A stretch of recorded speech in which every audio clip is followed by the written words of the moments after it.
Hello everyone, this is Pooja Sharma from Pooja Sharma classes. उम्मीद करती हूँ आप सब अच्छे होंगे। यूपी टेट के जो प्रीवियस ईयर क्वेश्चन पेपर्स हैं उनको मैं यहाँ पे आपको करा रही हूँ, तो आप इनको देखिएगा। हिंदी के यह प्रीवियस ईयर क्वेश्चन पेपर हैं, जो कि पेपर है आपका 27 जून 2013 का। तो इसको मैं आपको यहाँ पे कंप्लीट डिस्कस कराऊंगी। मैंने और भी आपके जो शिफ्टों में आए हुए एग्ज़ाम हैं और भी ईयर्स के, उनको भी करा दिया है। सीडीपी की बात करूँ तो सीडीपी को मैं करा रही हूँ, और साथ ही मैं आपको ईवीएस को भी कंप्लीट कराई रही हूँ, और हिंदी, यह तीनों आपके यहाँ पे कंप्लीट मैं करा रही हूँ। तो आप इनको अच्छे से देखिएगा। तो स्टार्ट करते हैं। सबसे पहले क्वेश्चन नंबर 1 आता है। आपको वीडियो पसंद आती है तो लाइक ज़रूर कर देना। आपका एक लाइक हमारे लिए बहुत ही ज़्यादा महत्वपूर्ण हो जाता है।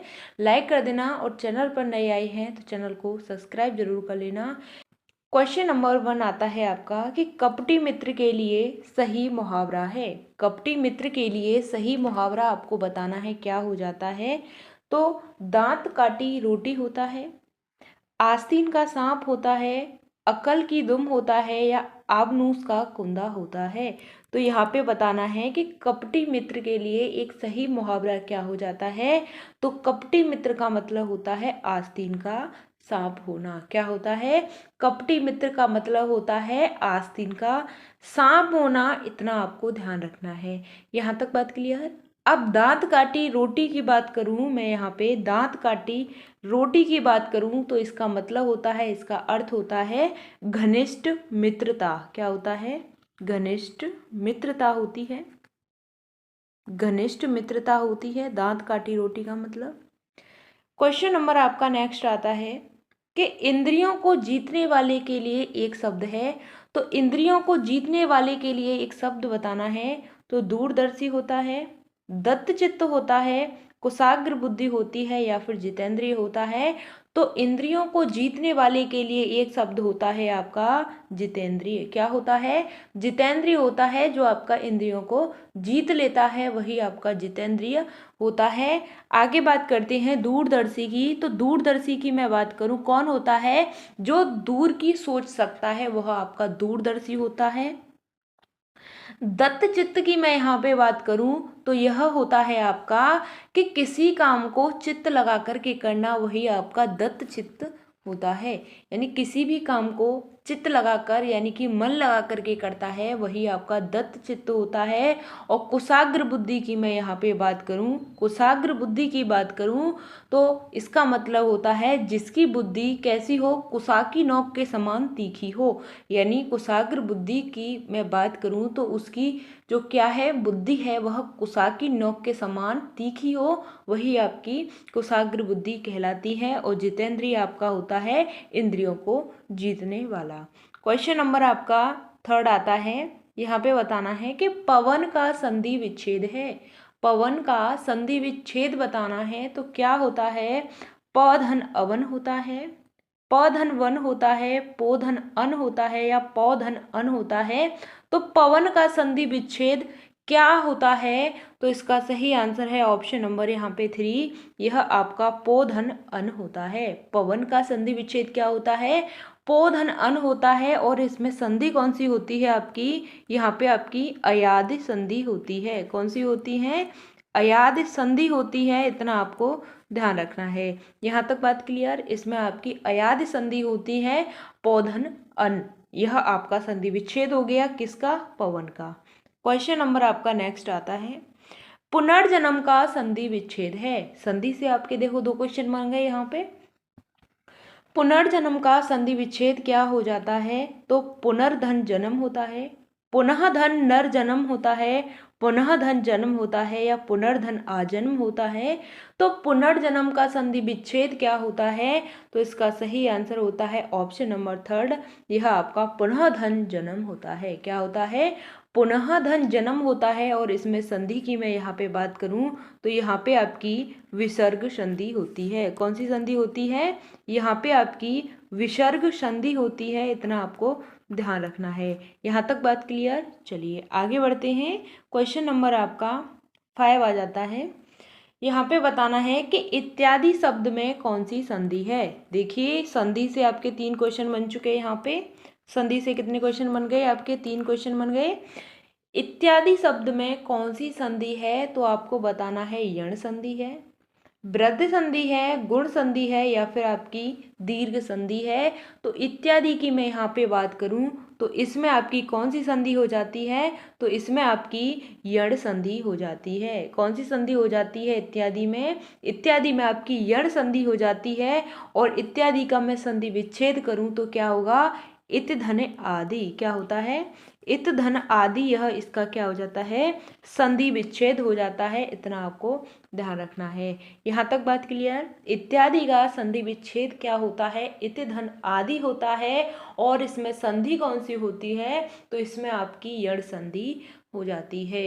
यहाँ तक बात क्लियर? चलिए आगे बढ़ते हैं। क्वेश्चन नंबर आपका नेक्स्ट आता है। क्वेश्चन नंबर 6 है आपका कि नाक रगड़ना का क्या अर्थ है? नाक रगड़ने का क्या अर्थ हो जाता है यह बताना है। तो यहाँ पे मैं बात करूँ नाक रगड़ने की, तो यह आपका नाक में चोट लगना होता है, इज्जत देना होता है, या दीनता पूर्वक प्रार्थना करना होता है, या चापलूसी करना होता है। तो नाक रगड़ने का क्या अर्थ होता है यह बताना है। तो यह होता है आपका दीनता पूर्वक प्रार्थना करना। नाक रगड़ना मतलब दीनता पूर्वक क्या करना? प्रार्थना करना, उससे प्रार्थना करना। यही आपका क्या कहलाता है? नाक रगड़ना कहलाता है। इतना आपको ध्यान रखना है। ठीक, चलिए अब इसकी मैं बात करूं, यह जो आपका चापलूसी करना है यह क्या होता है? इसका जो मुहावरा होता है क्या होता है? तो तलवे चाटना का मतलब होता है चापलूसी करना। क्या होता है? तलवे चाटने का मतलब होता है चापलूसी करना। ठीक, नाक रगड़ने का मतलब होता है, यहाँ पे मैंने आपको समझाया है कि नाक रगड़ने का मतलब होता है दीनता पूर्वक प्रार्थना करना। चापलूसी करने का मतलब होता है आपका तलवे चाटना। क्वेश्चन नंबर आपका नेक्स्ट आता है कि उन्मूलन का विलोम क्या है? उन्मूलन का विलोम बताना है। इसका विलोम का मतलब होता है विपरीत शब्द। विपरीत शब्द होता है। विपरीत का मतलब होता है उल्टा। ठीक, उल्टा होता है। तो यहाँ पे बताना है आपको कि उन्मूलन का विलोम शब्द क्या है? तो उत्थान है, उत्कर्ष है, रोपण है, या फिर अवनति है। तो उन्मूलन की मैं यहाँ पे बात करूँ तो इसका सही आंसर होता है आपका रोपण। क्या होता है? उन्मूलन का विलोम क्या होता है? रोपण होता है। उत्थान की मैं यहाँ पे बात करूँ तो क्या होता है? उत्थान का विलोम होता है आपका पतन। क्या होता है? उत्थान का विलोम होता है आपका पतन। उत्कर्ष की मैं यहाँ पे बात करूँ तो क्या होता है आपका? अपकर्ष होता है। अपकर्ष होता है। और अवनति की मैं यहाँ पे बात करूँ तो क्या होता है? उन्नति होता है। यहाँ तक बात क्लियर? और रोपण का आपका उन्मूलन हो जाता है। इतना आपको ध्यान रखना है। विलोम शब्द की मैं यहाँ पे बात करूँ तो विपरीत अर्थ होता है, जिसका उल्टा अर्थ होता है वही आपका विलोम शब्द होता है। उत्थान की मैं बात करूँ इसका विलोम आपका पतन हो जाता है। उत्कर्ष की बात करूँ तो अपकर्ष होता है। रोपण का आपका उन्मूलन हो जाता है। और अवनति का आपका उन्नति हो जाता है। इतना आपको ध्यान रखना है। क्वेश्चन नंबर 8 आता है आपका कि महावीर प्रसाद द्विवेदी ने आदिकाल को क्या संज्ञा दी है? महावीर प्रसाद द्विवेदी ने आदिकाल को क्या संज्ञा दी है? तो चारण काल दिया है, आदिकाल है, वीर काल है, या फिर बीजपन काल है। तो महावीर प्रसाद द्विवेदी ने आदिकाल को क्या संज्ञा दी है? तो आदिकाल को क्या संज्ञा दी है किसने? महावीर प्रसाद द्विवेदी ने। तो इसका सही आंसर होता है ऑप्शन नंबर यहाँ पे 4। यह आपका बीजपन काल होता है। कौन सा काल होता है? बीजपन काल होता है। यह जो आपके कवि थे कौन से? महावीर प्रसाद द्विवेदी। यह कौन से युग के थे? तो यह आपके द्विवेदी युग के थे। महावीर प्रसाद द्विवेदी हैं कौन से युग के थे? तो यह आपके द्विवेदी युग के थे। इतना आपको ध्यान रखना है। और यह आपके जो आपके आदिकाल के जो कवि हैं वह कौन हो जाते हैं? आपके आदिकाल के कवि आपके यहाँ पे आदिकाल के कवि आपके हजारी प्रसाद द्विवेदी हो जाते हैं। कौन हो जाते हैं? हजारी प्रसाद द्विवेदी हो जाते हैं। हजारी प्रसाद द्विवेदी हो जाते हैं। इतना आपको ध्यान रखना है। और मैं वीर काल की बात करूं कि कौन से काल की? यहाँ पे वीर काल की बात करूं तो इसके जो कवि हो जाते हैं, कौन हो जाते हैं, तो विश्वनाथ प्रसाद मिश्र हो जाते हैं। कौन हो जाते हैं? विश्वनाथ प्रसाद मिश्र हो जाते हैं। इतना आपको यहाँ पे ध्यान रखना है। विश्वनाथ प्रसाद मिश्र आपके कौन हो जाते हैं? वीर काल के हो जाते हैं। और चारण काल की मैं यहाँ पे बात करूँ, कौन से काल की? इस चारण काल की मैं यहाँ पे बात करूँ तो कौन हो जाते हैं? तो आपके यहाँ पे जॉर्ज ग्रियर्सन हो जाते हैं। कौन हो जाते हैं? जॉर्ज ग्रियर्सन हो जाते हैं। इतना आपको ध्यान रखना है। यह आपके चारण काल के हो जाते हैं। ठीक, चलिए आगे बढ़ते हैं। क्वेश्चन नंबर आपका नेक्स्ट आता है कि अति सूद हो स्नेह को मार्ग है, किसकी पंक्ति है? अति सूद हो स्नेह को मार्ग है, यह किसकी पंक्तियां हैं? तो यह आपकी आलम की हैं, बोधा की हैं, ठाकुर की हैं, या फिर आपके घनानंद की हैं। तो अति सूदो स्नेह को मार्ग है, यह पंक्ति आपकी किसकी हो जाती हैं? तो यह पंक्ति आपकी घनानंद की हो जाती हैं। किसकी हो जाती हैं? यह पंक्ति आपकी घनानंद की हो जाती हैं कि अति सूदो स्नेह को मार्ग है। इतना आपको ध्यान रखना है, यह पंक्ति आपकी घनानंद की है। क्वेश्चन नंबर आपका नेक्स्ट आता है कि कालिंदी का पर्यायवाची है। कालिंदी का आपको पर्यायवाची बताना है। क्या पर्यायवाची हो जाता है कालिंदी का? तो सरस्वती होता है, लक्ष्मी होता है, गंगा होता है, या फिर यमुना होता है।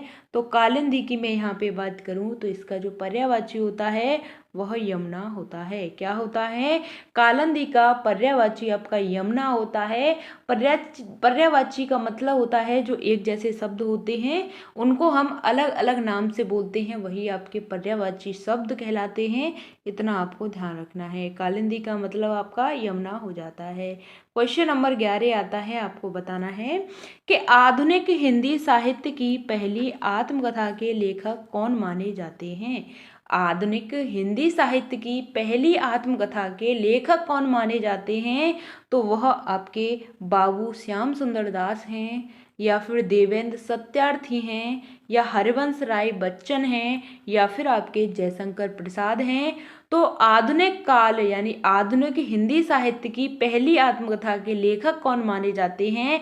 तो इसका सही आंसर है आपका यहाँ पे ऑप्शन नंबर 1। यह आपके बाबू श्याम सुंदर दास हैं। यह आपके कौन माने जाते हैं? आधुनिक हिंदी साहित्य की पहली आत्मकथा के लेखक माने जाते हैं। और इनकी मैं बात करूँ, इन्होंने अपनी जो पहली आत्मकथा लिखी थी, आत्म कहानी लिखी थी, कब लिखी थी? यह आपकी 1941 में लिखी थी। 1941 ईस्वी में इन्होंने अपनी आत्मकथा लिखी थी। इतना आपको यहाँ पे ध्यान रखना है। ठीक, चलिए आगे बढ़ते हैं। क्वेश्चन नंबर आपका नेक्स्ट आता है। क्वेश्चन नंबर 12 है आपका कि कार्य के आरंभ में ही विघ्न पड़ना, कार्य की शुरुआत में ही विघ्न पड़ना किस मुहावरे का अर्थ है? तो सिर मारना है, सिर पर सेहरा बना होना है, या सिर मुड़ाते ही ओले पड़ना है, या सिर पर शैतान सवार होना है। तो कार्य की शुरुआत में ही विघ्न पड़ना, इसका अर्थ हो जाता है आपका ऑप्शन नंबर यहाँ पे सही आंसर है कि सिर मुड़ाते हुए ओले पड़ना। सिर मुड़ाते ही क्या पड़ना? ओले पड़ना, यानी कि कार्य के शुरुआत में ही क्या पड़ जाना? विघ्न पड़ जाना, रुकावट आ जाना, यही आपका कहलाता है सिर मुड़ाते ही ओले पड़ना। क्वेश्चन नंबर आपका नेक्स्ट आता है कि किस कवि को कवियों का कवि कहा जाता है? बहुत ही महत्वपूर्ण प्रश्न है कि किस कवि को कवियों का कवि कहा जाता है? तो यहाँ पे आपका धर्मवीर भारती हैं, शमशेर बहादुर सिंह हैं, या फिर रघुवीर सहाय हैं, या फिर सर्वेश्वर दयाल सक्सेना हैं। तो कौन से वह कवि हैं जिनको हम कवियों के कवि कहते हैं? तो यह आपके ऑप्शन नंबर यहाँ पे 2 हो जाता है, शमशेर बहादुर सिंह को। किसको कहते हैं?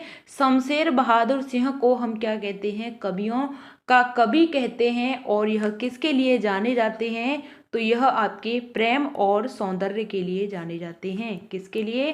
प्रेम और सौंदर्य के लिए यह जाने जाते हैं। कौन? शमशेर बहादुर सिंह प्रेम और सौंदर्य के यह कवि हैं, इतना आपको ध्यान रखना है।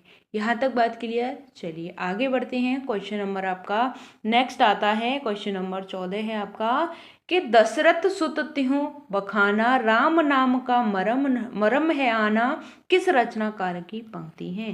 दोबारा से समझिए। दशरथ तिहु बखाना, दशरथ सुत तिहु बखाना राम नाम का मरम है आना, किस रचनाकार की पंक्ति हैं।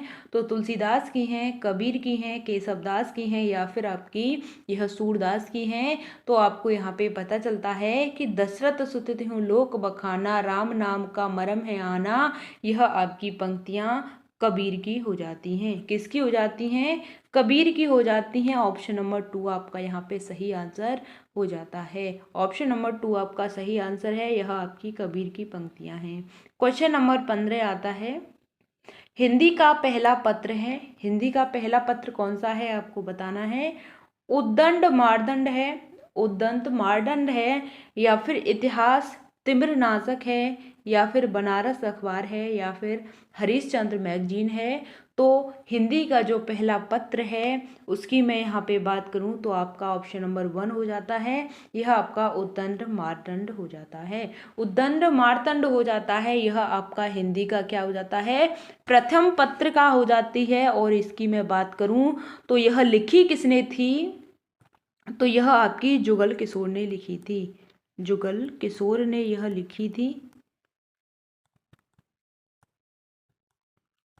जुगल किशोर ने लिखी थी। और इसकी बात करूं तो कब लिखी थी, तो यह आपका 30 मई 1826 को यह पत्रिका लिखी गई थी। और जुगल किशोर रहने वाले कहाँ के थे, तो यह आपके कानपुर के रहने वाले थे। कहाँ के रहने वाले थे, कानपुर के रहने वाले थे। और इसकी बात करूं मैं, यह कौन सी भाषा में लिखा गया था, तो यह आपका खड़ी में लिखा गया था।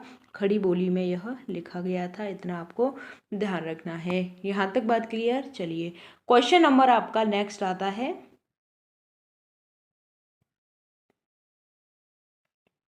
चिंतामणि किसका निबंध संग्रह है। तो जो आपको बताना है कि जो चिंतामणि है यह किसका निबंध हो जाता है, तो यह आपका बाल मुकुंद गुप्त का है, हजारी प्रसाद द्विवेदी का है, रामचंद्र शुक्ल का है, या श्याम सुंदर दास का है।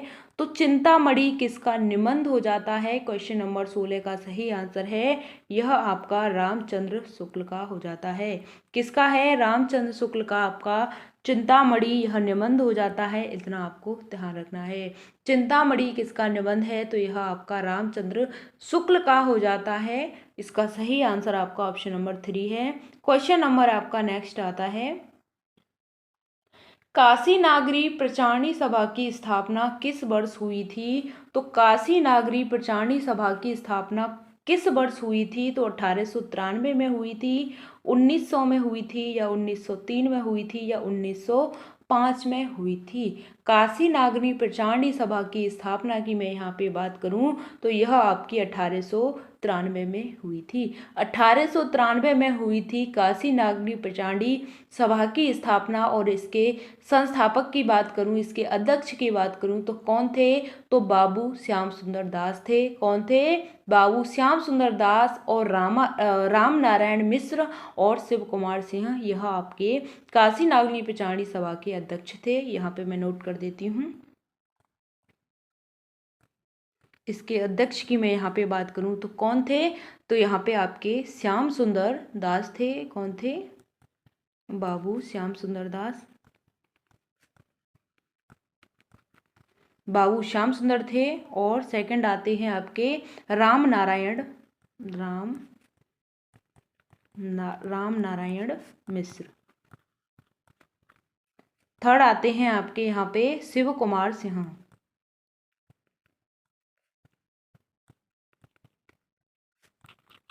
शिव कुमार सिंह यह आपके थर्ड हो जाते हैं। यह क्या हैं आपके, यह आपके काशी नागरी प्रचारणी सभा के अध्यक्ष हो जाते हैं। और इसकी स्थापना की बात करूं तो 1893 में इसकी स्थापना हुई थी। इतना आपको ध्यान रखना है। ठीक, चलिए क्वेश्चन नंबर आपका नेक्स्ट आता है। क्वेश्चन नंबर 18 आता है कि प्रेम सागर किसकी रचना है।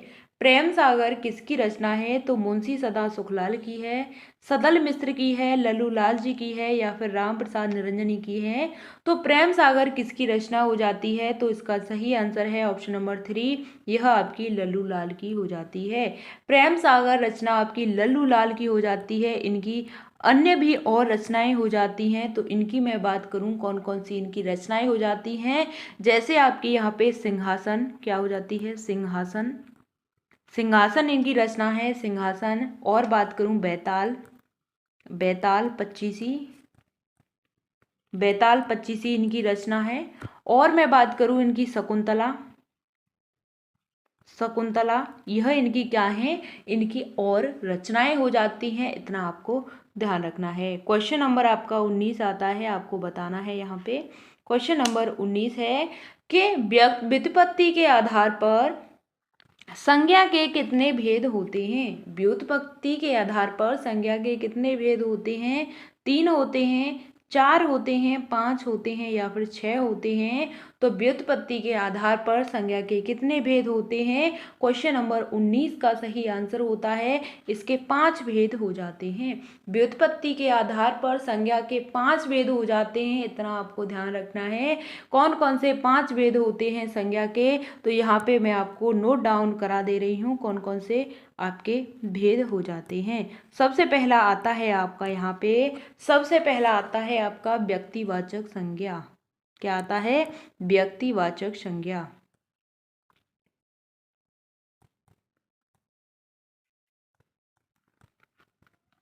व्यक्तिवाचक संज्ञा आता है। दूसरा आता है आपका जातिवाचक, जातिवाचक आता है, जातिवाचक आता है। थर्ड आता है आपका भाववाचक, भाववाचक आता है। और फोर्थ नंबर पर आता है आपका समुदायवाचक, समुदायवाचक आता है। और 5 नंबर पर आता है आपका द्रव्यवाचक। ठीक, द्रव्यवाचक आता है। इतना आपको ध्यान रखना है। यह आपके संज्ञा के कितने भेद हो रहे हैं? तो यहाँ पे संज्ञा के आपके 5 भेद हो रहे हैं। तो पहले नंबर पर आपका व्यक्तिवाचक, दूसरे नंबर पर मैं यहाँ पे बात करूँ तो यह आपका जातिवाचक, थर्ड पर बात करूँ भाववाचक, फोर्थ पर बात करूँ समुदायवाचक, और 5 नंबर पर बात करूँ तो आपका द्रव्यवाचक। यह आपके व्युत्पत्ति के आधार पर संज्ञा के 5 भेद हो गई। क्वेश्चन नंबर आपका 20 आता है, हिंदी के शब्दों का लिंग निर्धारण किसके आधार पर होता है? तो हिंदी के शब्दों का जो लिंग निर्धारण होता है यह किसके आधार पर होता है? तो प्रत्यय के आधार पर, संज्ञा के आधार पर, क्रिया के आधार पर, या फिर सर्वनाम के आधार पर। तो इसका सही आंसर बताना है कि जो आपका हिंदी के शब्दों का लिंग निर्धारण होता है वह किसके आधार पर होता है? तो यह आपका संज्ञा के आधार पर होता है। किसके आधार पर होता है? संज्ञा के आधार पर होता है। जैसे मैं यहाँ पे बात करूँ, जैसे राम, हरि, मोहन, यह आपके क्या हो जाते हैं? तो यह आपके पुल्लिंग हो जाते हैं। क्या हो जाते हैं? पुल्लिंग हो जाते हैं। और मैं यहाँ पे बात करूँ जैसे सीता, राधा, गीता, तो यह आपके क्या हो जाते हैं? स्त्रीलिंग हो जाते हैं, स्त्रीलिंग हो जाते हैं। तो लिंग निर्धारण किसके आधार पर हो रहा है? तो संज्ञा के आधार पर। यह आपकी क्या हो जाती हैं? संज्ञा हो जाती हैं। जैसे राधा नाचती है, कौन नाचती है? राधा नाचती है। तो इसमें आपका राधा है वह क्या हो गई? यह आपकी संज्ञा हो गई। राधा आपकी क्या हो जाती है? संज्ञा हो जाती है। तो लिंग निर्धारण होता है वह किसके आधार पर होता है? तो संज्ञा के आधार पर होता है। इतना आपको ध्यान रखना है। क्वेश्चन नंबर 21 आता है कि कारक के कितने भेद होते हैं? कारक के कितने भेद होते हैं? तो 7 होते हैं, 8 होते हैं, 9 होते हैं, 10 होते हैं। तो कारक के भेद बताने हैं तो हिंदी में जो कारक के भेद होते हैं वह आपके 8 होते हैं। और मैं यहाँ पे संस्कृत की बात करूँ, किसकी बात करूँ? संस्कृत की बात करूँ तो आपके 6 भेद होते हैं। संस्कृत में आपके जो कारक होते हैं उनके 6 भेद होते हैं, लेकिन जो हिंदी में भेद होते हैं वह आपके 8 भेद होते हैं, इतना आपको ध्यान रखना है।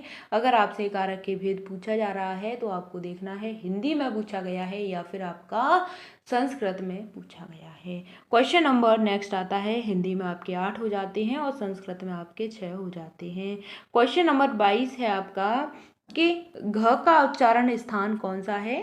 तो घ का उच्चारण स्थान बताना है। आपको वीडियो पसंद आती है तो लाइक ज़रूर कर देना, आपका एक लाइक हमारे लिए बहुत ही ज़्यादा महत्वपूर्ण हो जाता है, तो प्लीज़ लाइक कर दिया कीजिए, हमें बहुत ही ज़्यादा मोटिवेशन मिलता है।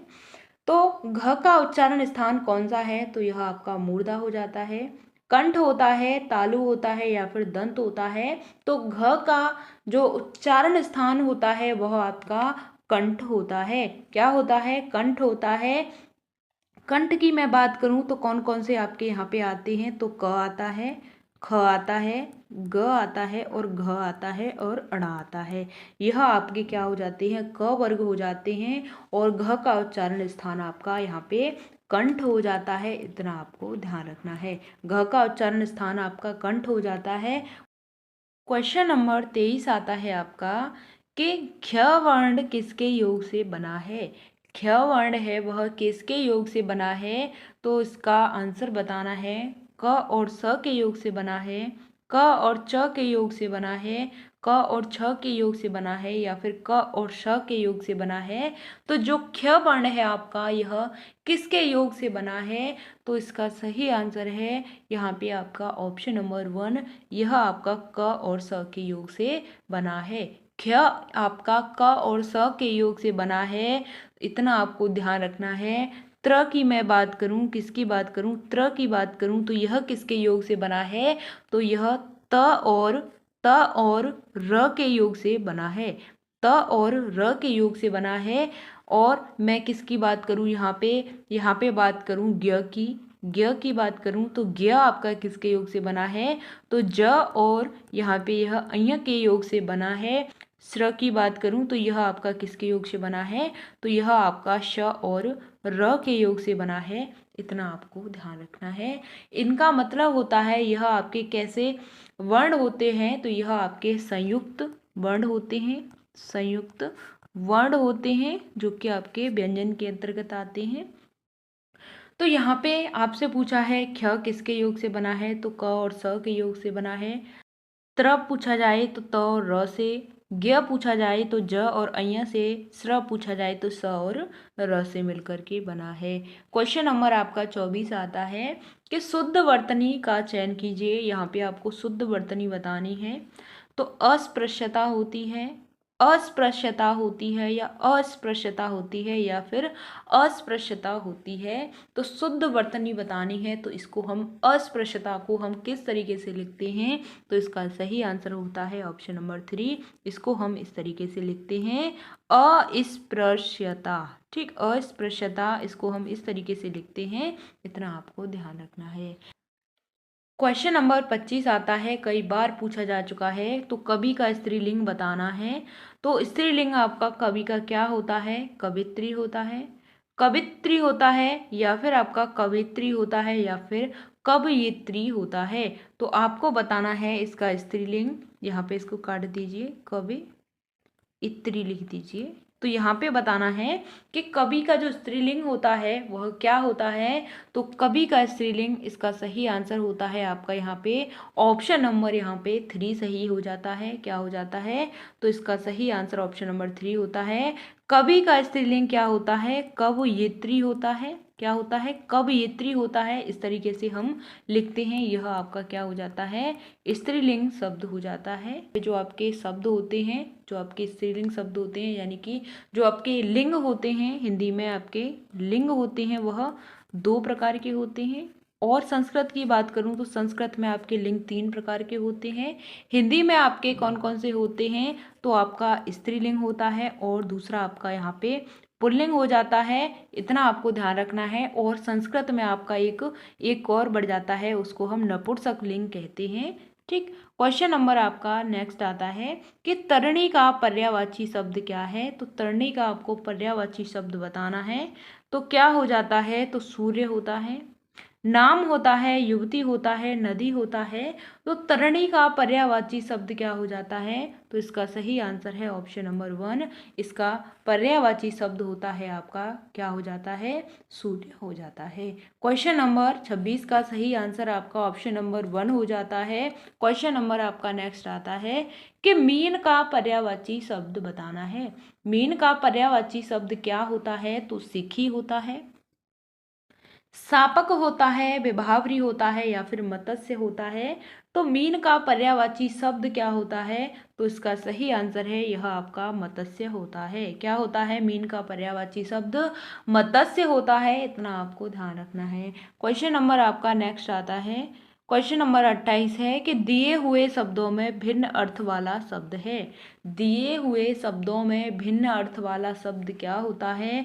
तो आत्मजा होता है, नंदिनी होता है, भार्या होता है, या फिर कन्या होता है। तो दिए हुए शब्दों में भिन्न अर्थ वाला शब्द क्या हो जाता है? क्वेश्चन नंबर 28 का सही आंसर आपका ऑप्शन नंबर 3 होता है, यह आपका भार्या हो जाता है। भिन्न अर्थ वाला शब्द बताना है, तो यहाँ पे आपका भार्या शब्द है, यह आपका यहाँ पे भिन्न अर्थ इसका हो जाता है।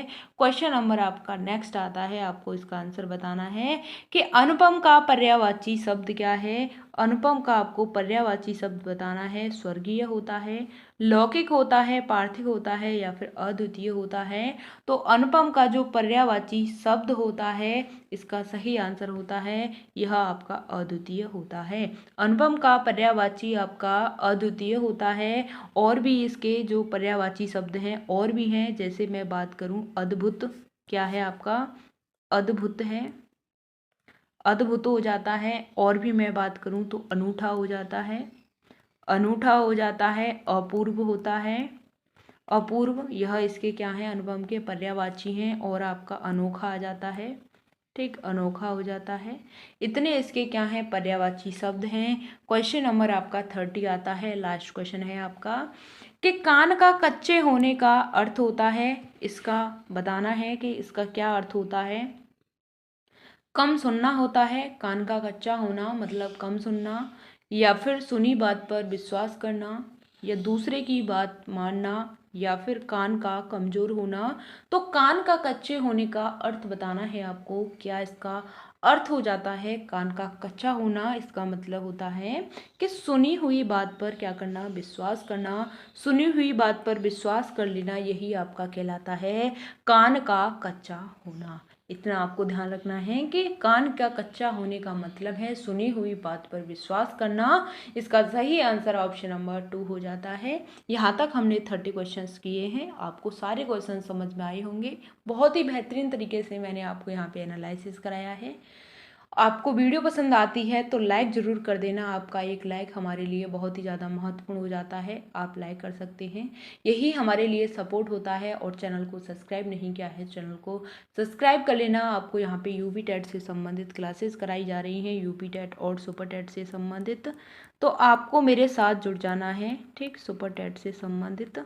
तो आपको मेरे साथ जुड़ जाना है और आपको अपने यूपी टेट और सुपर टेट की तैयारी को बेहतर बनाना है।